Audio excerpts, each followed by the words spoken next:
మంత్రోచ్చారణ మధ్య వేద పండితుల విశిష్టమైన కంఠధ్వని వినబడుతూ ఉండగా అంగరంగ వైభవంగా సింహాచల క్షేత్రంలో విశిష్టంగా ఆరంభమైంది.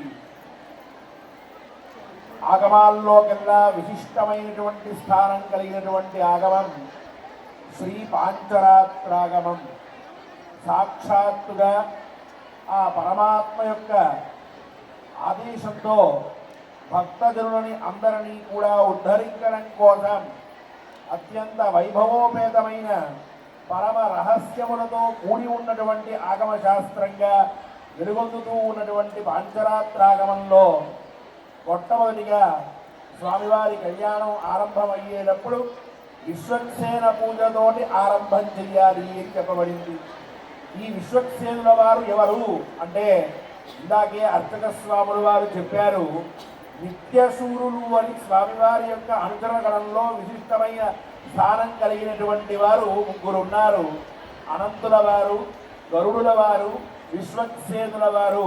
వారిలో ఈయన మహానుభావులు విశ్వక్సేనుల వారు స్వామివారి సర్వ సైన్యాధ్యక్షులు.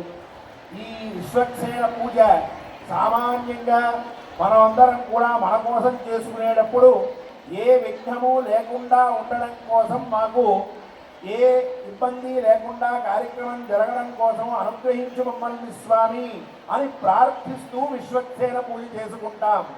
కానీ ఇక్కడ జరుగుతున్నటువంటి కళ్యాణం ఎవరిది? అఖిలాండ కోటి బ్రహ్మాండ నాయకుడైనటువంటి సింహాద్రి అప్పన్న స్వామివారిది. మరి అటువంటి స్వామివారి వివాహంలో విఘ్నాలు ఏమన్నా ఉంటాయా అంటే ఇక్కడ ఓ పరమ రహస్యం చెప్పారు సంప్రదాయజ్ఞులు మహానుభావులు. స్వామివారి అనుచర గణంలో ఉన్నటువంటి మొట్టమొదటి అత్యంత ఆప్తులైన సర్వ సైన్యాధ్యక్ష స్థానాల్లో విరాజిల్లుతూ ఉన్నటువంటి భక్త శిఖామణి అయినటువంటి విశ్వక్సేనుల వారిని ముందుగా పూజించినట్లయితే, తన యొక్క భక్తుడికి అగ్రతాంబూలం ముందు జరిగితే ఆ పైన తన యొక్క పూజ చేసుకోవడం అనేటటువంటిది భక్తులకి సకల శ్రేయస్సుని కలగజేస్తుంది. ఇక్కడ స్వామివారి కళ్యాణానికి విఘ్నాన్ని ఏర్పాటు చేసేటువంటి వాళ్ళు, విఘ్నం కలిగించే వాళ్ళు ఎవరు లేరు. కానీ ఈ బ్రహ్మోత్సవ సంరంభంలో సకల దేవతా గణం కూడా సకల సుర స్థానముల నుంచి సింహాచల క్షేత్రానికి విచ్చేసి ఉన్నది.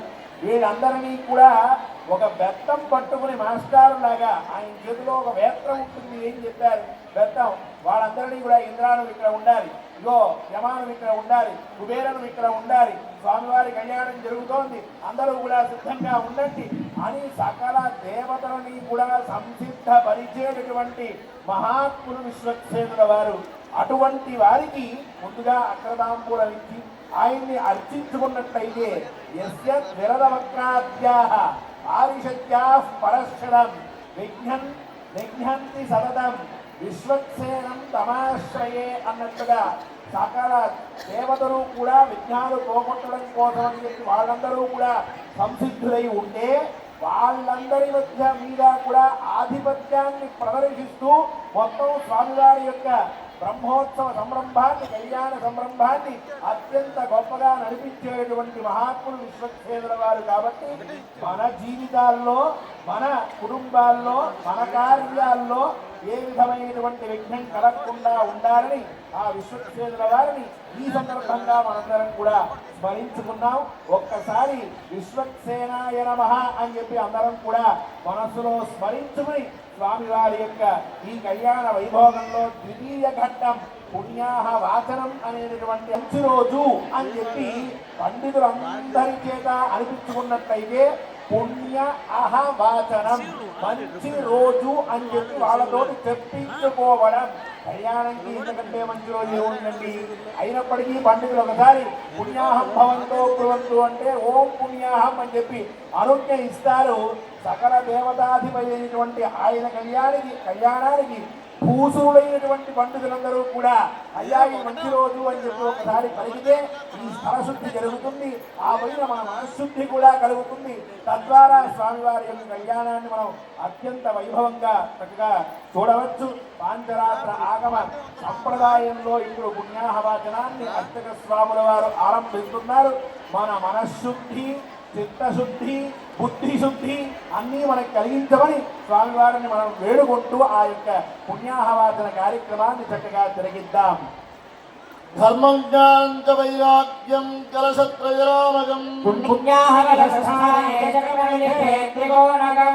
పురస్తాల్లిఖేత్రం షట్కోం తారకాశ్రయం వాసుదేవ పరో దేవ వాసుదేవ పరాయణ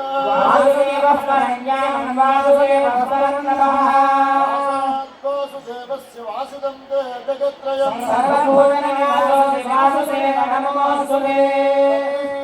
పరమం పరమిత్యన్యజలసే అక్షతాని నియా ఓం తద్విష్ణో పరమం పదగో సదా పశ్యంతి సూరయః దివే భరచురాననం తదవిప్రాసో విపన్యగో జాగ్రవాన్ సస్సమింధరే విష్ణోర్యత్పరమం పదం రాహుమంత్ర